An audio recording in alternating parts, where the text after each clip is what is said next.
Welcome students. I am Dr. Shweta Srivastav, Associate Professor, School of Management, DPT University. The paper which I am going to take up here is Pricing and Product Decisions. So let us understand first of all let us understand the paper. This is Pricing and Product Decisions. See, it has two critical words. One is pricing, another is product. Right? So we have to take decisions regarding the pricing and the product mix. See, we are in such a competitive world that we cannot take the danger of playing with the price. Right? So the basic equation is revenue minus cost is equal to profit. So if we further break revenue, it is price into quantity, right? So seeing the market situation, we cannot increase or decrease our market share according to our own will. So this quantity remains same generally. So what a customer wants adequate price. See, we are in such a scenario that there are so many options available in front of the customer that if we have priced our products wrongly, then he or she will immediately switch to the another substitute. So fixing an adequate price which is readily acceptable by the customer is the big question in front of the companies. So now this is the first part which we are going to study in this chapter, the adequate pricing, right? Now the second part of this paper is product. Here we have to find out the product mix decisions. It means we have to produce those products which are giving optimum profit to the organization. Secondly, it is readily acceptable by the customer, right? So let us move ahead. So first of all I take a pricing. So if you look at the pricing, see, I told you earlier that we have to price our products adequately. Now see, all of us know that the floor for pricing is cost. So you will be surprised to know that the name of the paper is Pricing and Product Decisions. But throughout the paper you will be only understanding the cost. Why? Because it is the cost which is important for the organization. It is not the price.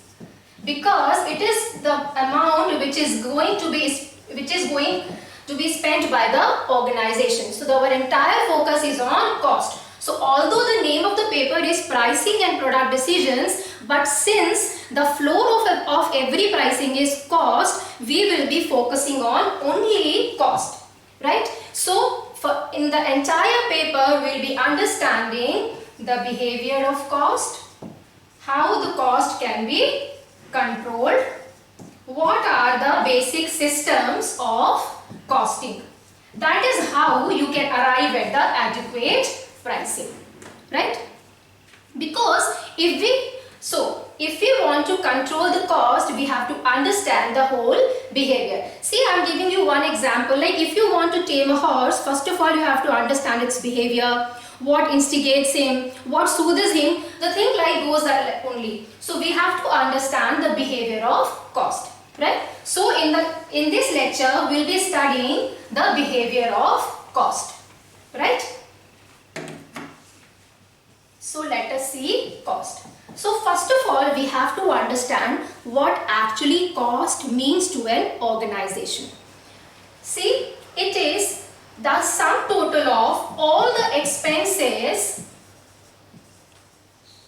It can be actual or notional. See, this I'll take up while we'll discuss the types of cost. So it includes all the expenses which are incurred by an organization. It can be actual or notional for an activity or an item. Now let us understand why I have used the word activity and an item. When I say item, it means we are dealing with the product. When I say an activity, it means we are dealing with the services. right? So whenever we understand cost, it does not only mean that we are only costing for the products, right? Because the percentage of service is increasing day by day in our GDP and in the product bundling also. So we have to understand the cost of a service and cost of a product. That is why I have written two different things, an activity or an item, right? So see, when we try to understand the behavior of cost, we always try to understand cost in terms of per unit. Now, what is cost unit? See, it is the measurable unit or measurable quantity upon which the cost can be assigned, right? So it can be, see, it doesn't mean that it will be one single quantity. So it should be, but the condition is only it can be quantifiable, it should be quantifiable and measurable, right? So let us say I am giving you one example, bricks. So it should be 1000 units, right? So the measurable unit for the production of bricks is not one, it should be 1000 units. So same goes with the electricity, it is what? Kilowatt hour, right? So we have to find out the cost unit, because you are assigning the cost to a particular unit. So as I told you that we are considering the product also and the service also. So when we go to the intangibles, I am giving you an example of, say, a lawyer or a accountant or consultant, right? So he will be charging on the basis of per hour. So the cost unit will be per hour, right? So this is how we can find out the cost per unit. Now, the next thing which we have to understand is the cost center. See, I hope you are getting why we are understanding cost here. See, because if the cost is adequate, the price will be adequate, right? So we are doing nothing but understanding the behavior and the cost, behavior of cost, right? So let us understand what is a cost center, right? See, it is a place or a thing where the cost is accumulated or collected. Accumulated or collected, right? So it can be a location, it can be a location, it can be a, you can say, it can be an item, it can be an activity, right? So if I say look, it can be a service, right? If I say location, it can be your say stores. If an item, it can be your machine, like packing machine. So because all the costs related to packing is accumulated at the packing machine, right? It can be an activity like sales. It can be a service like quality control, right? So let us sales representative, right? So I'll be explaining you with the help of sales representative how we are finding out the cost center, right? See, this is the place where the costs are accumulated, right? So I am taking the example sales representative, how he can be a cost center, right? So let us assume that the salary which we are giving to the sales person is say 20,000 bucks, 20,000 per month, right? Say suppose 800 for the medical, 1,000 for conveyance, and say 500 for incentive, right? So taking the total, see it is 3,003. It is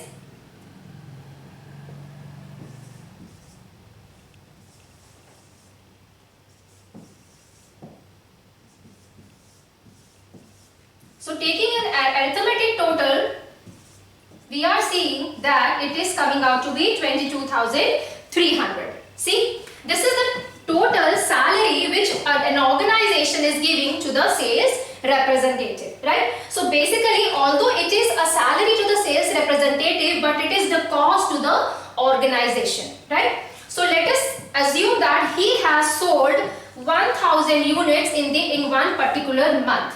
So what will be the cost for this sales representative? 22,300 divided by 1000, right? So it is 22 rupees 30 paisa per unit, right? So this is how the cost is accumulated with the sales representative. That is why we are considering him as a cost center.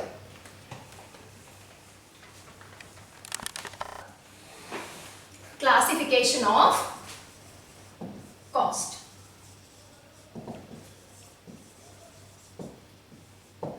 So, first of all, see why we classify cost.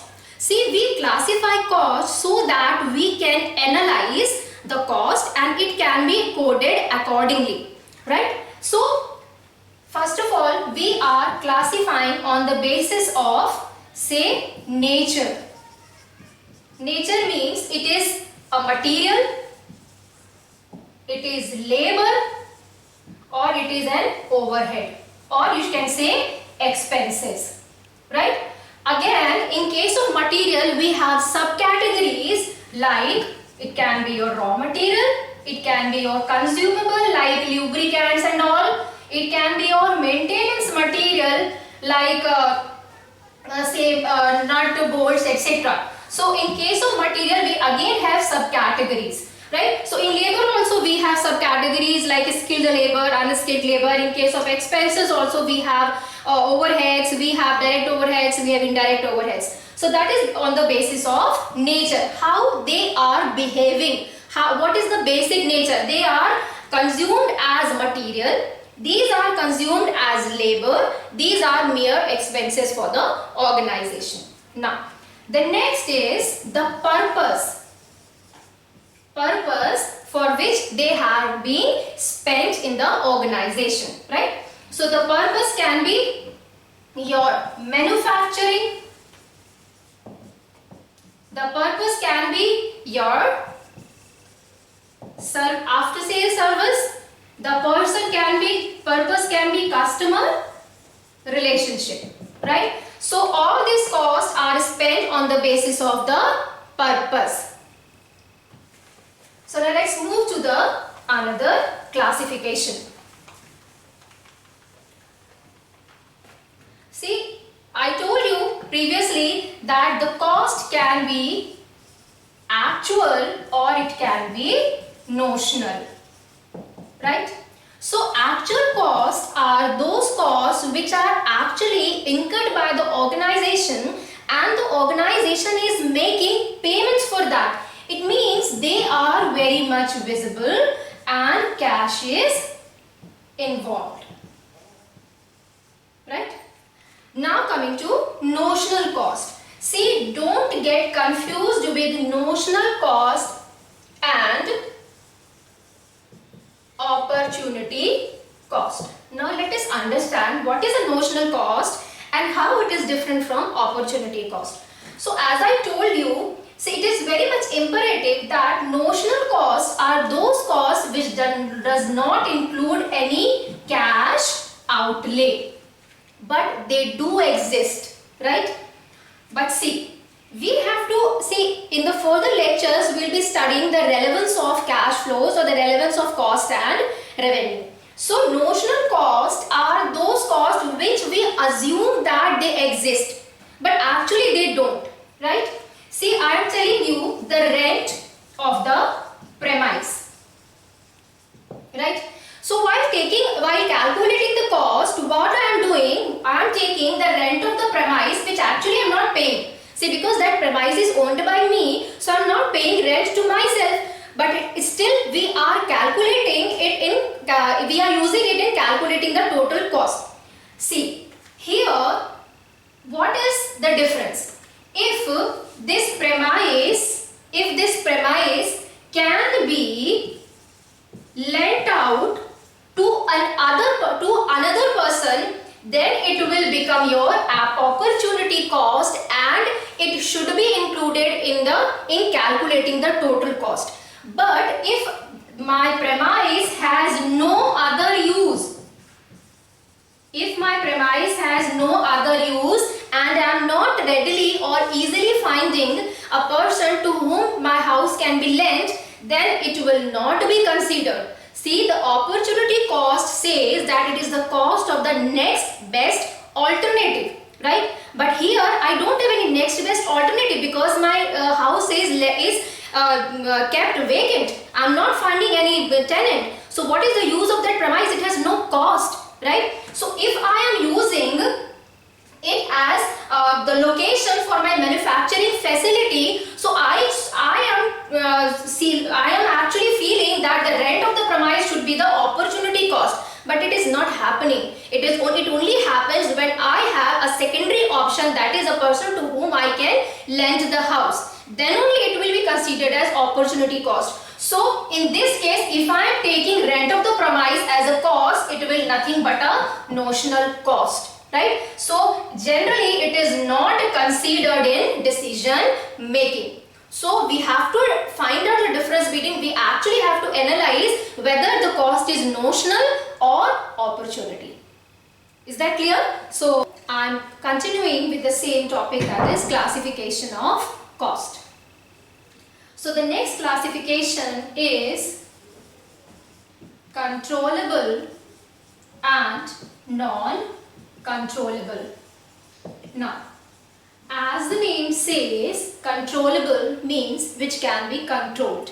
Which can be controlled by whom? The top management or the person who has the authority to take the decision.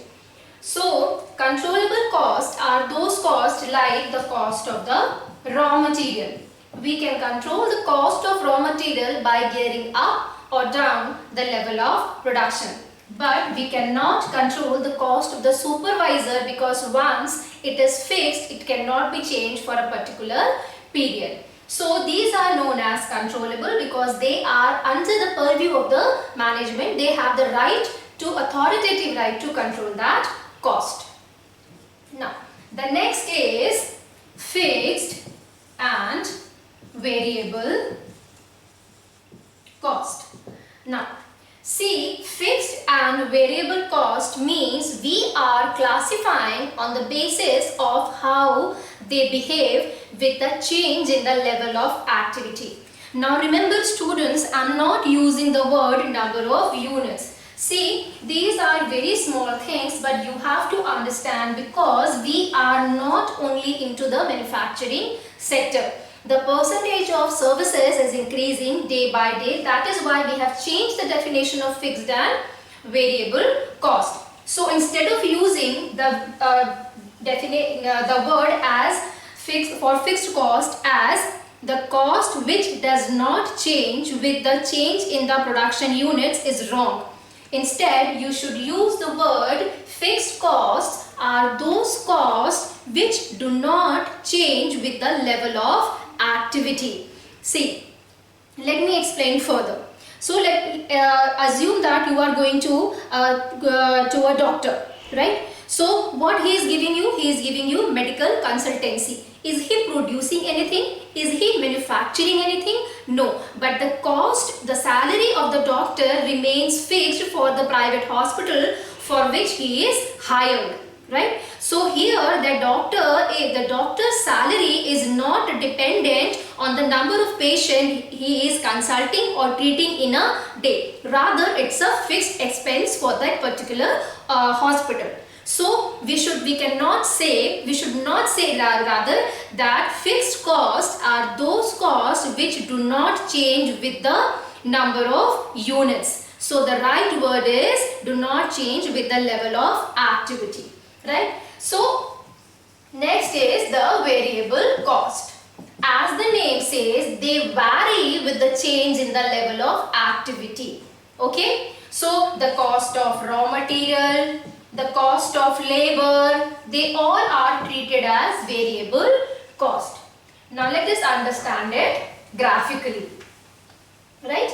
So here I am plotting number of units, or you can write down activity, and here I am writing rupees, right?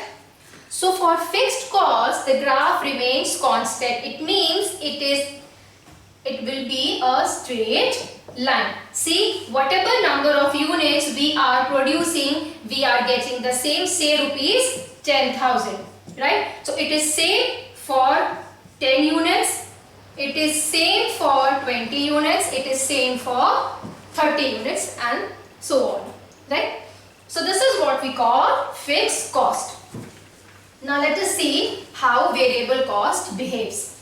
See, variable cost moves with the level of activity. So again I am writing here units, here rupees. So it changes with the level of production or level of activity. So here we are seeing that we are 1, 2, 3, 4, so 10, 20, 30, 40. Likewise we have rupees in say thousands. So 10, 20, 30. So see, at the level of 20 units we are having variable cost as 10,000. At the level of 30 units we have the variable cost as 20,000. So you are seeing that the variable cost is changing with the level of activity. That is why the name is called variable cost. So when we calculate total cost, the graph will now. So we are considering the graph where we are taking total of both the cost, that is fixed cost and variable cost. Again here we will have number of units and here rupees. Now see, don't make a mistake by starting the total cost graph from the origin, right? It will start from the level of fixed cost, because even if you are not producing, you are going to incur the fixed cost. See, I can give the example of present timings. See, there is a shutdown in the factory, but the insurance which the company has taken, it is going to be paid insurance premium. You can say the rent of the factory. So the factories are not producing a single unit, it's still they are paying the cost of the rent and the insurance premium. So even if the production is zero, the cost remains there, and that is what we call, this is known as the component of fixed cost. Now the graph will start from here, right? So up till here we have fixed cost and the remaining part is variable cost. Is that clear? So let us move to the next part, that is relevant and non-relevant cost. That is the another classification, and this is the most important part, which as a decision maker, which as a manager you have to understand. Now what are relevant and what are non-relevant costs? Now as the name says, relevant costs are those costs upon which like if you are taking a decision, they are being impacted. It means if a particular decision is taken, they are going to be affected.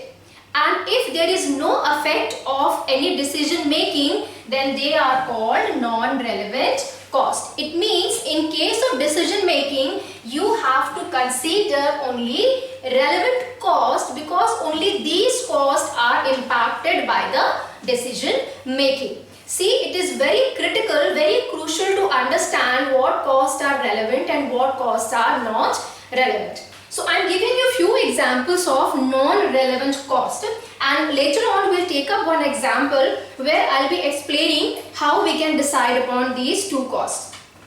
So the non-relevant costs are those costs like sunk costs, or known as out of pocket cost.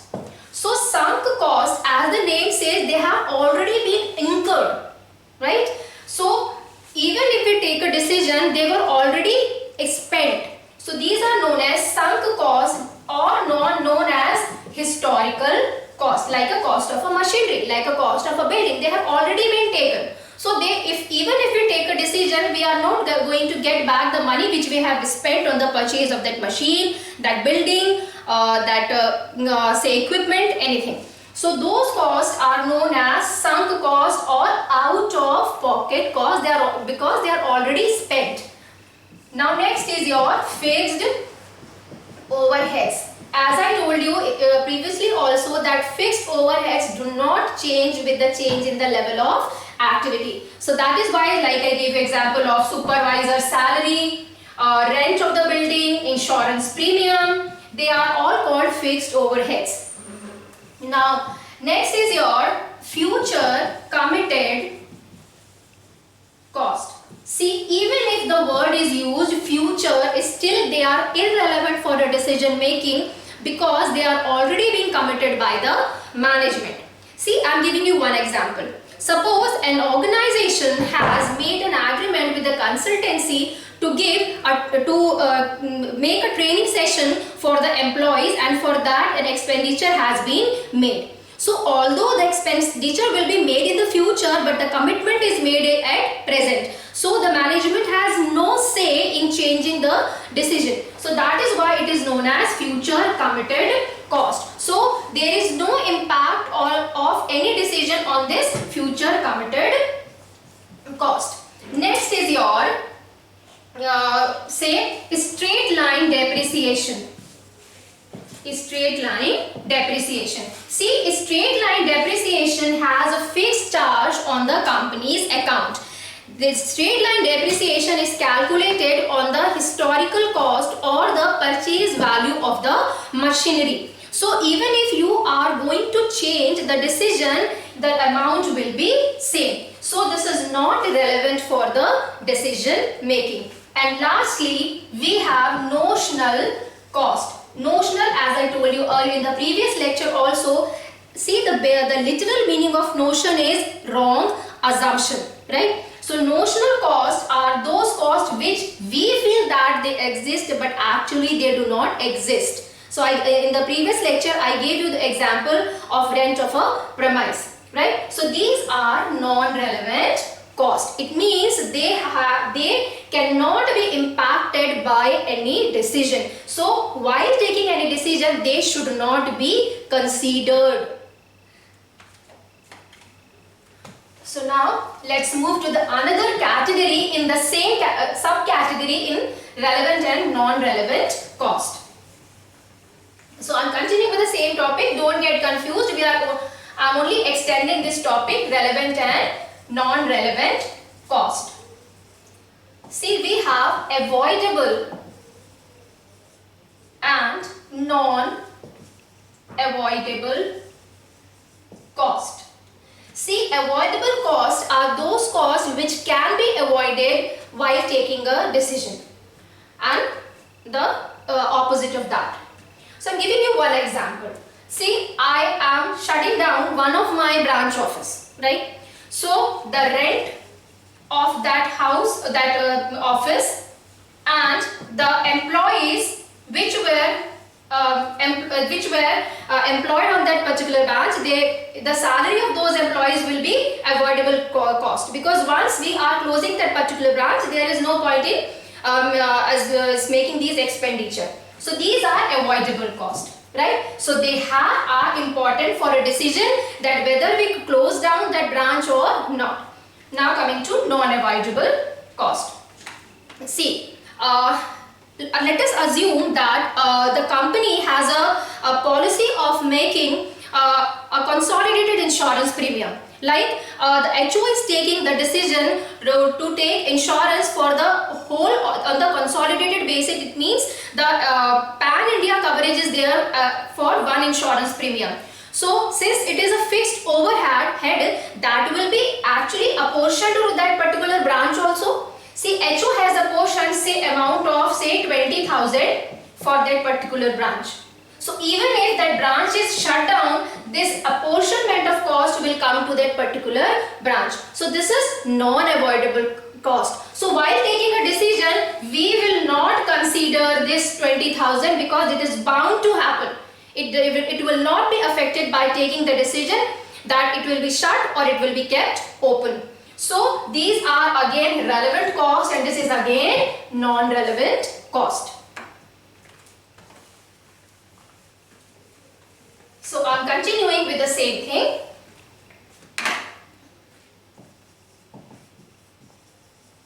differential or incremental cost. See, managers are often confronted with a situation where they have to take the right decision between two alternatives. So the difference is known as differential or incremental. So we have two contracts, one is X and Y. The cost of X is say 5,700 rupees and the cost of contract Y is say 6,300 rupees, right? So what will be the differential cost? The differential cost will be 600 rupees. So what matters for us is not 5,700 or 6,300. What matters for us is only 600 because it is the differential amount which is going to be affected by our decision, not the entire amount. Because whatever decision we are taking, even if it will go for X or it will go for Y, this amount anyhow we are going to incur. So what is the extra amount? This is the 600 extra amount which is going to be in the same category. Relevant and non-relevant cost we have next is differential or incremental. See students, you have to understand the relevant cost means that these costs should be considered while taking any decision. So which amount is important for that particular decision, that you have to see. So let us understand the differential and incremental cost. See, we have two contracts X and Y. The cost of X is 5,700 and the cost of Y is 6,300. So what will be the differential cost? This is 6,300 minus 5,700, that is 600. See, it is not the total amount 5,700 or 6,300 which is relevant for the organization. Instead, it is the 600 which is going to be the relevant cost. Why? Because this 5,700 is anyhow be incurred by the organization whatever decision is taken. So what we have to consider, this is the 600 which is going to impact your decision whether X or whether Y. So now let us again consider one example to know the relevancy of cost. See, the same thing goes with the incremental revenue also. So I am taking one example. See, this example is for calculating the cost of a contract. So we have to see which costs are relevant and which costs are not relevant so that we can finalize the price of that contract. Now understand, students, right? So this contract needs 100 tons of two raw material P and Q. Now note down the conditions. See, P is already available in the store at a price of rupee 1. But the market price is now rupees 1.2. The raw material Q is again available in the store and kept idle and has no further use. Now remember, if this Q is not used in the production process of this contract, it will become toxic and you can say the cleaning cost will be rupees 280. Fine. So this is the raw material cost, raw material which is required. Now coming to labor. This requires say 200 hours of labor at the rate of rupees 5 per hour. But see, the organization already has labor who is sitting idle and has no further use. Now remember what I am saying, that the labor is idle and has no further use. But the labor required in the contract is 200 hours at the rate of rupees 5 per hour. Now coming to overheads. Overheads is absorbed at the rate of rupees 10 per hour, and out of that fixed overhead is 7 per hour and variable overhead is 3 per hour. Lastly, the overheads for this contract are absorbed at the rate of rupees 10. Out of that rupees 10, 7 rupees is a fixed overhead and rupees 3 is the variable overhead. Now the next condition is of rent. See, the organization has committed a rent at the rate of rupees say 50 per month, and this contract requires this premise for 3 months. But see, a competitor has approached the organization to take that building on rent at the rate of rupees say 70 per month. So with this data, let us find out which cost is relevant and which cost is not relevant. So I'll be taking one by one.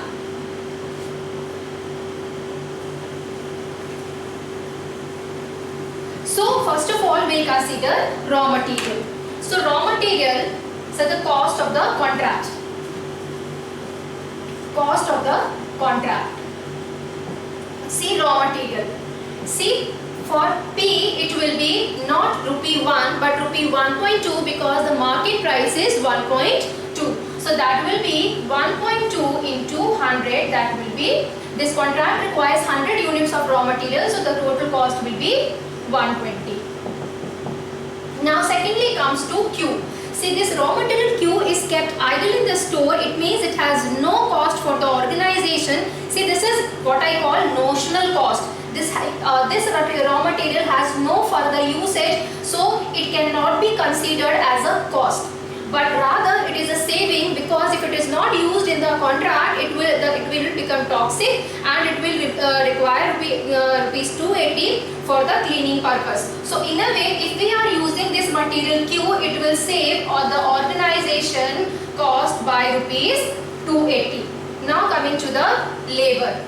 See, labor charge is 0 because this labor is sitting idle. So even if we are requiring 200 hours at the rate of rupees 5 per hour, this is already existing in the organization. Even if we undertake that contract or not, this cost is going to come to the organization. So for the organization, this labor is irrelevant, because even if we do not take the decision for this contract, this cost will take place.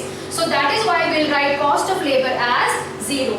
Now coming to the overheads. So we know that fixed overheads do not change with the level of activity, so they do not play any role in the decision making. Now coming to variable overhead, that is charged at the rate of rupees 3 per hour. So how many hours are required? 200. So that will be 3 into 200. So it will be your 600. Right? Now lastly we have rent. See, if there will be no competitor approached by the approach to the organization, the cost again will be 0. But see, the competitor has approached the organization with the rent of rupees 70 per month. So that is why we'll consider this rupees 70 for coming 3 months. So that will be rupees 210.